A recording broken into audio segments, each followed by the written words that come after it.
So we arrived in Rookesbury on Sunday.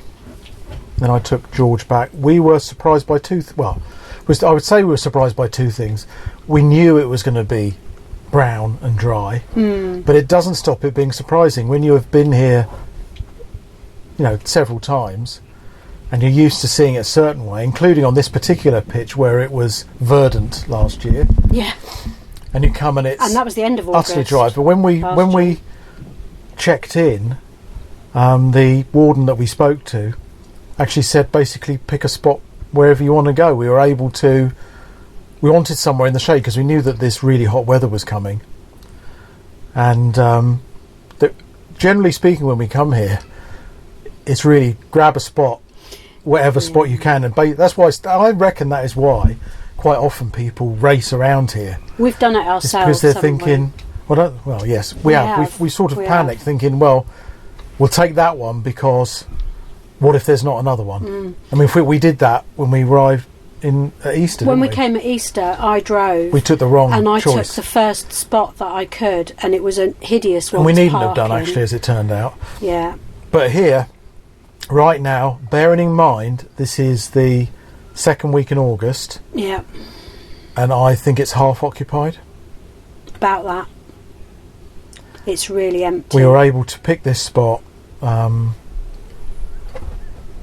we could have picked others. This whole strip was empty when we arrived, wasn't it? There was 4 or 5, and we debated which one to go under, and then realised this was the one that we'd had last year. Yeah. Yeah. So that is a bit of I knew that Rookesbury wasn't fully booked because I just kept an eye on the booking calendar, and normally when you go on the booking form on the website.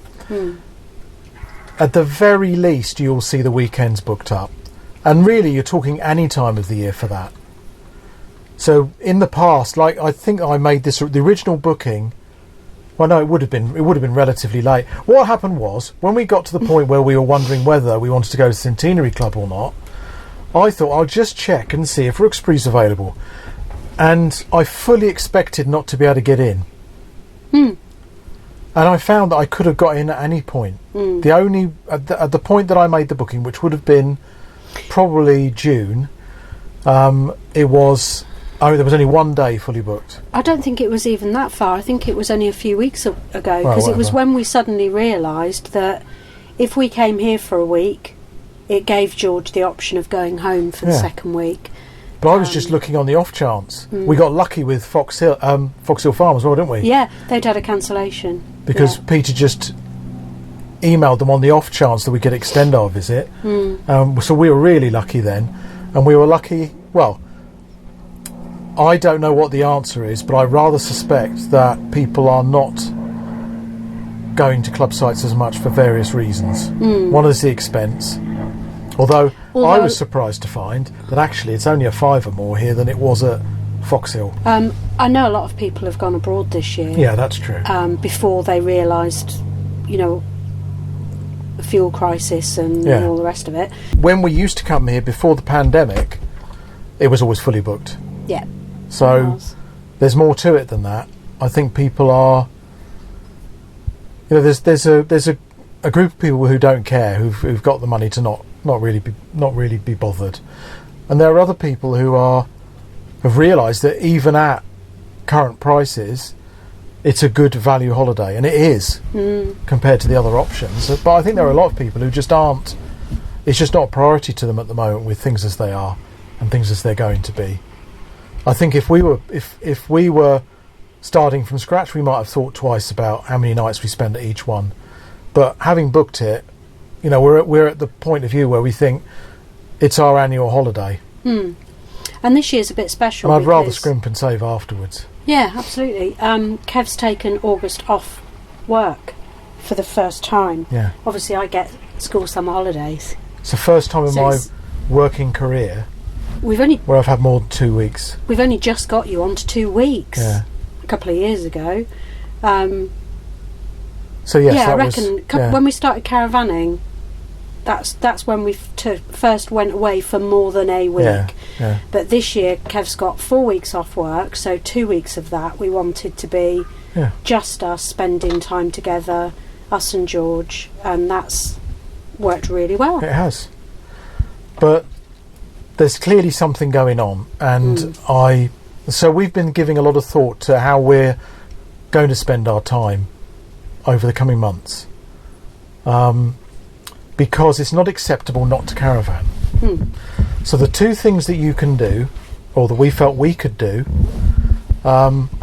were one, to caravan more locally, and two, to caravan and to make a lot more use of CLs, because both of those cut the cost. Now it so happens that those were both things we were interested in doing anyway. Because the caravanning more locally, because we had a disastrous trip to Cornwall last year without a caravan, and it occurred to me as we were driving through Dorset on the way to Cornwall that I'd rather just have gone there. That going twice as far, I wasn't going to be twice as happy, and I was right.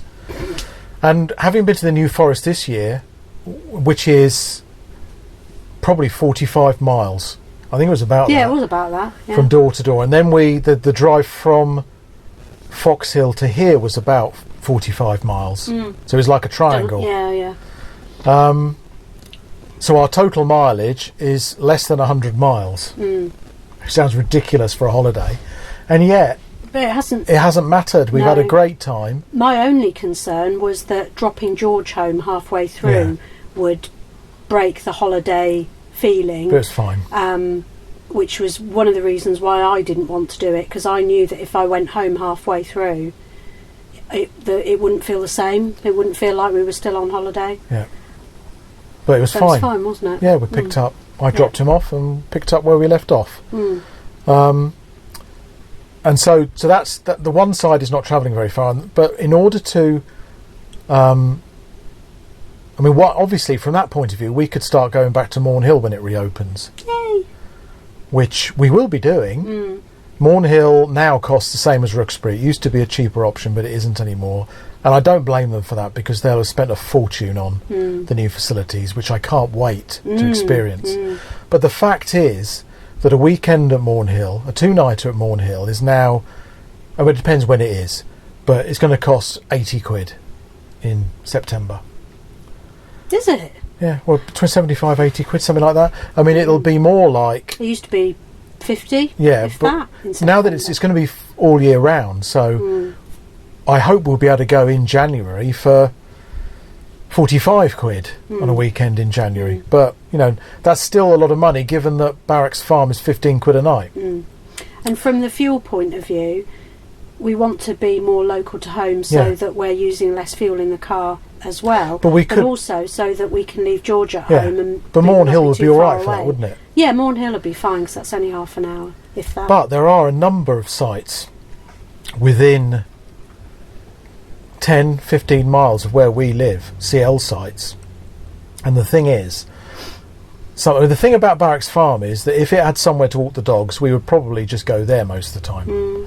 But it doesn't. So there is a place just down the other side of West Meon called Brocklands. Is it Brocklands Farm? Something like that. And that's an independent site. Basically, it's a field. It has no electricity. There's a place called Popham Airfield, which is what it sounds like, which I think you'd enjoy in particular. That has no electricity. And so we have got solar panels. I wired them up incorrectly. So now I've got to put... Well, I was an idiot, frankly, and put the when we came to actually test them out, I had put the female connector where the male one needed to be, so they couldn't have intercourse. Is that a technical term? Well, I don't know what it is, but they couldn't connect. But once that's done, I'm confident our 100 watt panel. When we were at Barracks Farm / Startergate for a weekend, we just used our 20 watt panel that we use for topping the battery up, and I kept an eye on. Didn't have the electricity on, obviously. We used it over the weekend so we could test all the gas appliances out and everything, and it actually kept that. It was a sunny weekend, and we only use power for the pump and for the water pump, the TV, charging phones, but even then we normally have power bricks that we charge up on the way. What else do we use the electricity for? It's really mainly the water pump. Yeah, we bought a gas kettle, didn't we? Yeah. We can live without a microwave.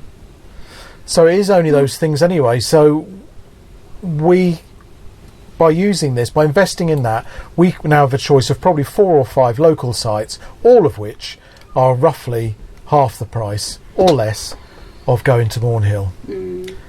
Which means that what I didn't want to do is get into a situation where we feel, no, we can't afford to spend 50 quid for a weekend.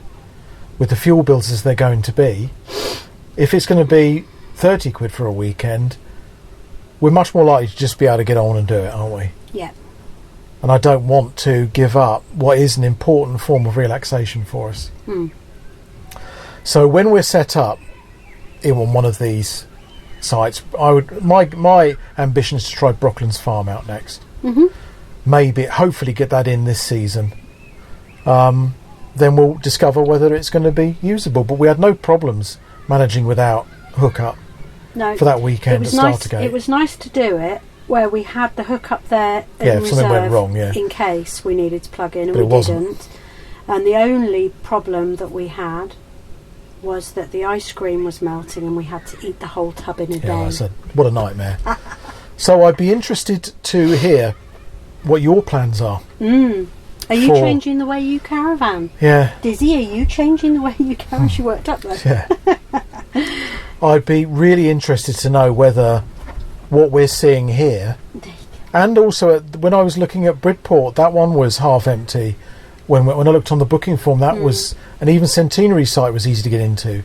And I wonder, am I right? Are people shying away from those sites now because they're relatively expensive and people are realising that they can have, like for example, what we're paying for here is essentially the toilets. Because we don't really like using the onboard ones, although we will.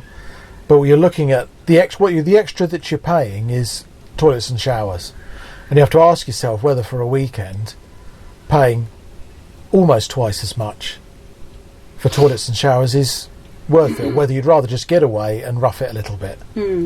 But I'd be really interested to know what your point of view is on both the rest of this year and next year, and whether you're experimenting with different sites, and if you are and you've had experience of sites particularly in the New Forest, then we'd love to hear what your experience is so that we can give other sites a try, because although we enjoyed Foxhill Farm very much, the New Forest is a big place. Yeah.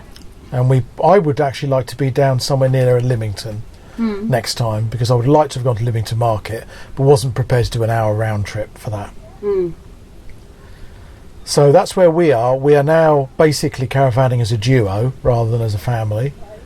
Oh, we're a caravan couple. That's what we are now. Most of the time anyway.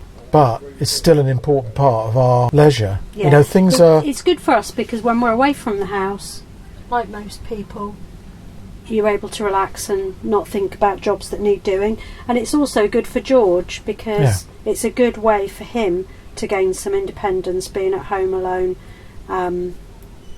low risk, she says. And when you've got a teenager, those of you who've got a teenager in the house will know that sometimes it gets a bit hairy. And it's good for everybody to have a little break from each other. I think he's enjoyed just being able. It's not just. I thought he would go home and just go to bed, to be honest, because he probably hadn't slept terribly well and eat microwave food. And he would just, because to be honest, when we're there, he spends most of his time in his room. But maybe that's the problem. Maybe us not being there means that he feels like he doesn't feel like staying in bed, because he can get up and do his own thing in the rest of the house. And he's been out, to our surprise, most days. So, there you go. Although, having said that, it is approaching 4 o'clock and he has just texted to say good morning. Oh, he's just got up, right. But yeah, so that's working out well so far. But we see this as an essential part of our mental health, because there are tough times ahead for everybody.